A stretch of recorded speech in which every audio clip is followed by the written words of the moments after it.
Hi, എല്ലാവർക്കും നമസ്കാരം. നമുക്ക് മടുത്തോരും മുംബൈയിലെ അലീനയുടെയും മനുഷ്യങ്ങളുടെയും നാളത്തെ നല്ലൊരു കഥ കേൾക്കാം.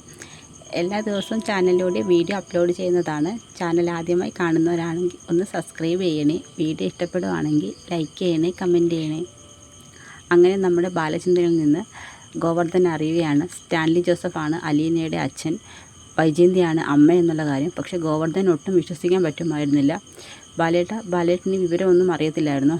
എന്താ ഗോവർദ്ധനൻ താനും ചോദിക്കുന്നത്? വിവാഹത്തിന് മുമ്പ് ഇങ്ങനെ ഒരു കഥ ഞാൻ അറിഞ്ഞിരുന്നെങ്കിൽ ഞാൻ വൈജയെ വിവാഹം കഴിക്കാൻ തയ്യാറാകുമായിരുന്നു.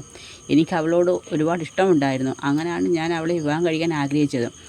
ആ ആഗ്രഹത്തിൻ്റെ പുറത്താണ് ഞാൻ കഷ്ടപ്പെട്ട് ഇതെല്ലാം സമ്പാദിച്ചത്. പക്ഷേ എന്നോട് ആ കൊല്ലപ്പള്ളി വീട്ടുകാർ ചെയ്തത് മുഴുവൻ ചതിയാണ് എന്ന് പറയും. എന്നാലും സ്വന്തം മകളാണെന്ന് അറിഞ്ഞുകൊണ്ടാണല്ലോ അലീന ഇത്രയും നാൾ ആ വീട്ടിൽ നിന്നത്. എന്നിട്ടാണല്ലോ വൈജേച്ചി അലീനയും ബാലേട്ടനും ചേർത്ത് എന്തെല്ലാം അപവാദങ്ങളാണ് പറഞ്ഞത്.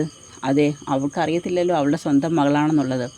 ആ വീട്ടിൽ നിന്ന് അവൾ പോകാൻ വേണ്ടി അവൾ എന്തെല്ലാം കാര്യങ്ങൾ ചെയ്തു. എന്നിട്ടും അതെല്ലാം അലീന സഹിച്ചു. ഇത്രയും നാളും സ്വന്തം അമ്മയിൽ നിന്ന് ഏറ്റ പീഡനങ്ങളെല്ലാം അവൾ സഹിക്കുമായിരുന്നു. അവൾക്കറിയാമായിരുന്നു അവളുടെ സ്വന്തം അമ്മയാണ് കൺമുന്നിൽ നിൽക്കുന്നതെന്ന്.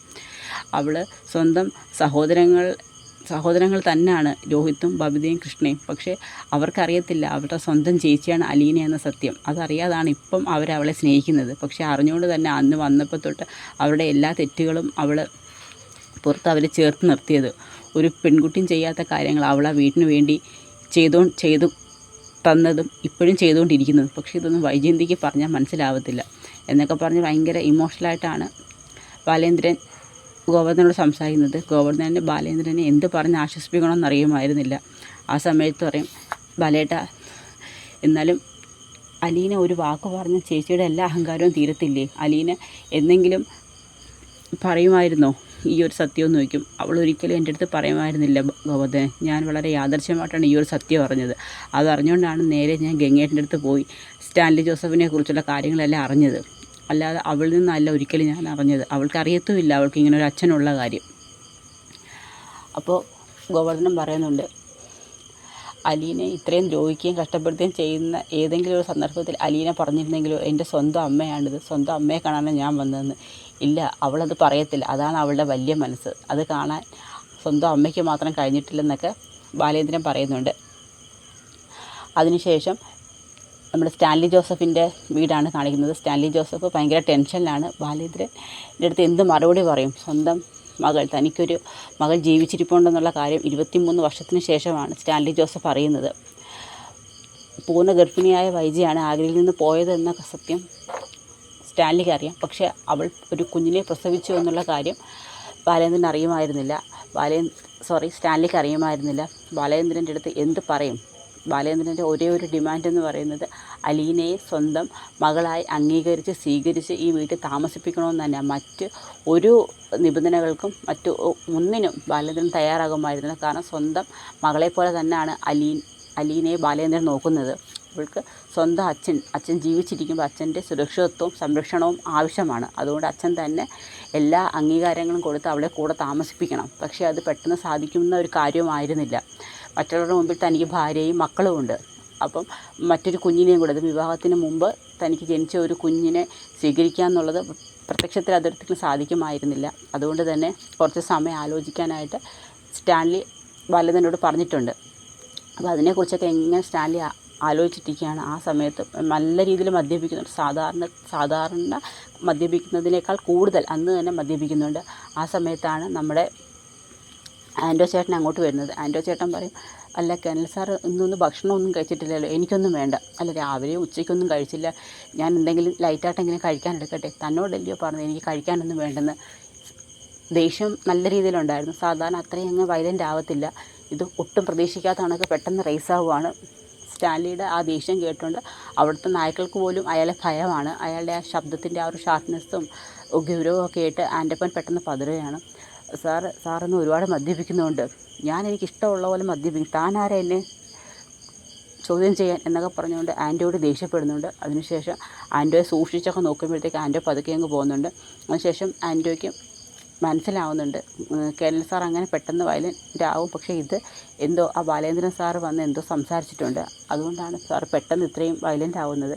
എന്തോ കാര്യമായൊരു പ്രശ്നം കെനൽ സാറിനെ അലട്ടുന്നുണ്ട്. അതാണ് സാറ് നല്ല ടെൻഷനിലുമാണെന്നൊക്കെ ആൻറ്റോ ഇങ്ങനെ മനസ്സിൽ വിചാരിക്കും, എന്തായാലും കുറച്ച് കഴിയട്ടെ, സാറിൻ്റെ ദേഷ്യം മാറുന്ന സമയത്ത് സാറ് എന്തായാലും അതിനുള്ള കാരണം പറയുമെന്നൊക്കെ ആൻറ്റോയ്ക്ക് അറിയാം. സാധാരണ സ്റ്റാൻലിയുടെ കൂടെ അങ്ങനെ അധികം നാൾ ഒരു ജോലിക്കാർ നിൽക്കത്തില്ല. പക്ഷേ ആൻറ്റോ വർഷങ്ങൾ കൊണ്ട് കെനൽ സാറിൻ്റെ കൂടെ നിൽക്കുന്നതാണ്. അപ്പോൾ ആൻറ്റോ ചേട്ടന് എല്ലാ വിവരങ്ങളും കെനൽ സാറിനെക്കുറിച്ച് അറിയുകയും ചെയ്യാം.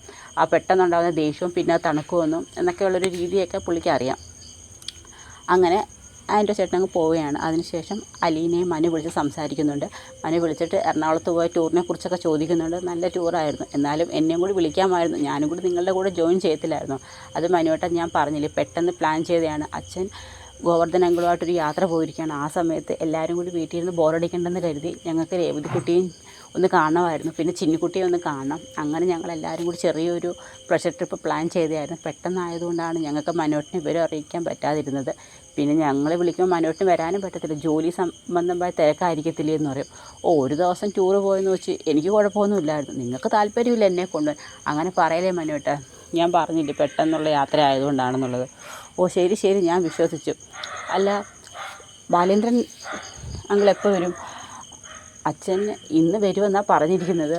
ഇന്നലെ ഞാൻ വിളിച്ചപ്പം രാത്രി ചിലപ്പം വരാൻ വൈകും, അപ്പം എവിടെയെങ്കിലും ഹോട്ടലിൽ റൂമെടുത്ത് ഒന്ന് വിശ്രമിച്ചതിന് ശേഷം ഡ്രൈവ് ചെയ്താൽ മതിയെന്ന് പറഞ്ഞു. കാരണം ഉറക്കമൊക്കെ ഒഴിഞ്ഞ് വണ്ടി ഓടിച്ചു കഴിഞ്ഞാൽ അത് പ്രശ്നമാവില്ല, അച്ഛനും ഒന്നാകുമ്പോൾ സുഖമില്ലാത്ത ഇല്ലെന്നത്.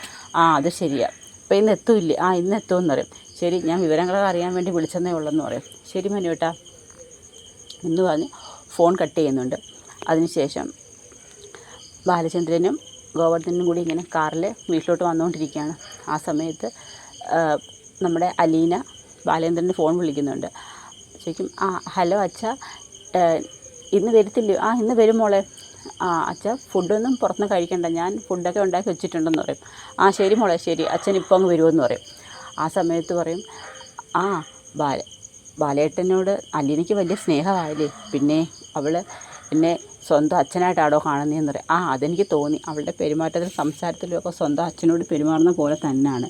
തനിക്കറിയാവോ ഗോവർദ്ധൻ, അവൾ ജീവിതത്തിൽ ആദ്യമായിട്ട് അച്ഛാന്ന് വിളിക്കുന്നത് എന്നെയാണ്. അവളെപ്പോഴും പറയും, അവൾ എന്നെ ഒരു സ്വന്തം അച്ഛൻ്റെ സ്ഥാനത്ത് എന്നെ കാണുന്നത് ഞാൻ പലപ്പോഴും ആഗ്രഹിച്ചിട്ടുണ്ട്. അവളെപ്പോലൊരു മകളെ എനിക്ക് വേണമെന്നുള്ളത്. അവൾ വൈദ്യയുടെ മകളാണെന്നുണ്ടെങ്കിലും പക്ഷെ അവളെ ഞാൻ എൻ്റെ സ്വന്തം മകളുടെ സ്ഥാനത്താണ് കാണുന്നത്. തനിക്കറിയാവോ ഗോവർദ്ധൻ, ഈ ലോകത്ത് ഞാൻ ഏറ്റവും കൂടുതൽ വെറുക്കേണ്ട വ്യക്തിയാണ് സ്റ്റാൻലി ജോസഫ്. അയാളുടെ വീട്ടിൻ്റെ പടിക്കൽ ഞാൻ പോയി നിന്നിട്ടുണ്ടെന്നുണ്ടെങ്കിൽ പോലും അത് അലീനയ്ക്ക് വേണ്ടിയാണ്. അവളെ ഞാൻ എൻ്റെ സ്വന്തം മകളുടെ സ്ഥാനത്ത് കാണുന്നുണ്ട്, വൈദ്യയുടെ മകളായിട്ടല്ല, എൻ്റെ മകളായിട്ട് തന്നെ ഞാൻ അവളെ കാണുന്നത്. തനിക്കറിയാവോ, ഈ പറയുന്ന രോഹിത്തിനെയും ബബിതയൊക്കെ മാറ്റിയെടുക്കാൻ അലീന എന്തോരം കഷ്ടപ്പെട്ടിട്ടുണ്ടെന്ന്. ഇന്ന് രോഹിത്ത് പുറത്തിറങ്ങി ഇന്ന് ഞങ്ങളുടെ കൂടെ നിൽക്കുന്നെന്നുണ്ടെങ്കിൽ അതിന് കാരണം അലീനയാണ്. അവൾ ഉള്ളത് കൊണ്ട് മാത്രമാണ് ഇന്ന് അവൻ പുറത്ത് നിൽക്കുന്നത്. അല്ലെങ്കിൽ കേസിൻ്റെ പുറമേ പോയി എന്തെല്ലാം പ്രശ്നങ്ങളായിരുന്നു.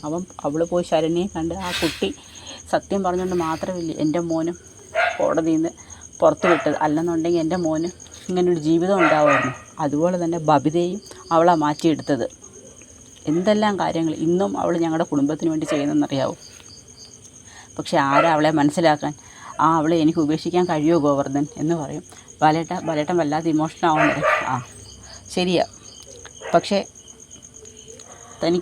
എനിക്ക് ഹാർട്ട് അറ്റാക്ക് വന്ന കാര്യം താൻ അറിഞ്ഞായിരുന്നല്ലോ. അറിയാൻ ബാലേട്ട, അതെങ്ങനെ ഉണ്ടായെന്ന് തനിക്കറിയാവോ? ഈ ഒരു വിവരം, അതായത് അലീന വൈദ്യയുടെ മകളാണെന്നറിഞ്ഞ ആ നിമിഷമാണ് എനിക്ക് എൻ്റെ നെഞ്ച് തകർന്നു പോയത്. അങ്ങനെ ഞാൻ ഗംഗേട്ടനെ കാണാൻ പോയത്. അവിടുന്ന് ഞാൻ സ്റ്റാൻലി ജോസഫിനെ കുറിച്ചും വൈദ്യ ഒരു പെൺകുഞ്ഞിന് ജന്മം കൊടുത്ത കാര്യമൊക്കെ ഞാൻ അറിയുന്നത്.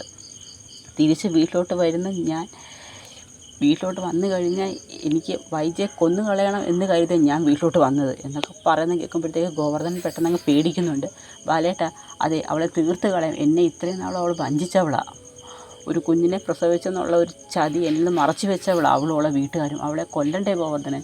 അങ്ങനെ ഞാൻ വന്നേ. പക്ഷേ അവിടെ വന്നപ്പോൾ ഞാൻ കാണുന്നത് അലീനെ. അവളുടെ ചിരിച്ച മുഖവും സംസാരവും എന്നെ പിന്നെയും അവളോട്ട് കൂടുതൽ അടുപ്പിക്കുമായിരുന്നു.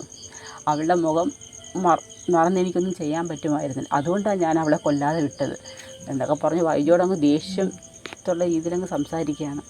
ആ സമയത്ത് നമ്മുടെ ഗോവർദ്ധനം പറയും, ബാലേട്ടൻ്റെ മനസ്സിൻ്റെ വലിപ്പം എനിക്കിപ്പോഴാണ് മനസ്സിലായത്. ബാലേട്ടനെ പോലെ ലോകത്തൊരു മനുഷ്യനും ഇങ്ങനെ സാധിക്കത്തില്ല.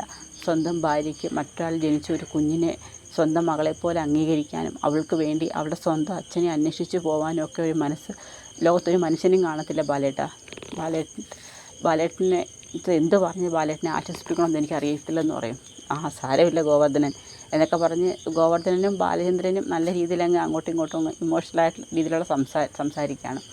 അതിനുശേഷം അവർ വീട്ടിലെത്തുന്നുണ്ട്. അവരുടെ കാറിൻ്റെ ബെല്ലടി കാറിൻ്റെ ഹോൺ കേൾക്കുമ്പോഴത്തേക്ക് പെട്ടെന്ന് അലീന ഓടി വരികയാണ്. ആ സമയത്ത് ഓടി വന്ന് ബാലേന്ദ്രൻ്റെ കൈ പിടിക്കുകയാണ്. അത് ഗോവർദ്ധനൻ അങ്ങ് നോക്കിക്കൊണ്ട് നിൽക്കുകയാണ്. അച്ഛാ, ഇന്നലെ വരാമെന്ന് പറഞ്ഞിട്ട് പറ്റിച്ചല്ലേ, ഇപ്പം തന്നെ ഉച്ചയാവാറായി. അല്ല, നിങ്ങൾ പുറത്തുനിന്ന് വല്ലതും കഴിച്ചായിരുന്നു? ഞങ്ങളൊന്നും കഴിച്ചില്ല. ഞാൻ പറഞ്ഞില്ലേ, നിങ്ങൾക്കുള്ള ഫുഡ് ഞങ്ങൾ ഉണ്ടാക്കി വെച്ചിട്ടുണ്ട്, ഇന്ന് നമുക്ക് എല്ലാവർക്കും ഒരുമിച്ചിരുന്ന് കഴിക്കാം. അപ്പം ഗോവർദ്ധനൻ ഇങ്ങനെ അലീനയെ നോക്കുകയാണ്. ബാലചന്ദ്രൻ പറഞ്ഞ കാര്യങ്ങൾ തന്നെയാണ് ഗോവർദ്ധനൻ്റെ മനസ്സിൽ. സ്റ്റാൻലിയുടെ മകളാണ് അലീന. ഇത്രയും നാൾ ഒരു വീട്ടുവേലക്കാരിയെപ്പോലെ സ്വന്തം അമ്മ താമസിക്കുന്ന വീട്ടിൽ അത് അറിഞ്ഞുകൊണ്ട് തന്നെ വന്ന് എന്നൊക്കെയുള്ള കാര്യങ്ങളിങ്ങനെ ഗോവർദ്ധനൻ ആലോചിക്കുകയാണ്. ആ സമയത്തേക്കും, അല്ല ഗോവർദ്ധനൻ, നിങ്ങൾ എന്താ എന്നെ ഇങ്ങനെ നോക്കുന്നത്? ആദ്യമായിട്ട് കാണുന്ന പോലെ. ഒന്നുമില്ല, അതല്ല, എന്തോ ഉണ്ട്, എന്താ അങ്കിളെ? ഉടനെ ബാലചന്ദ്രൻ ഇങ്ങനെ നോക്കും. അല്ല, ഞാൻ ഒന്നുമില്ല അലീനയെന്ന് പറയും. അല്ല, ആദ്യമായിട്ട് കാണുന്ന പോലെ ഇങ്ങനെ അതിശയിച്ച് നോക്കുമെന്ന് പറയും. ചുമ്മാ നോക്കട്ടെ എന്ന് ബാലേന്ദ്രൻ പറയും. എങ്കിൽ ബാ എന്ന് പറഞ്ഞ് എല്ലാവരെയും അകത്തോട്ട് ക്ഷണിക്കുകയാണ്. അങ്ങനെ ബാലേന്ദ്രനും ഗോവർദ്ധനും അലീനയായിട്ട് അകത്തോട്ട് കയറുന്നുണ്ട്. അപ്പോൾ അതൊക്കെയാണ് നമ്മളെ നാളെ കാണാൻ പോകുന്നത്. അപ്പോൾ എല്ലാവർക്കും വീഡിയോ ഇഷ്ടമായ ഒന്ന് സപ്പോർട്ട് ചെയ്യണേ. എല്ലാവർക്കും ഒരു നല്ല ദിവസം നേരുന്നു. നന്ദി.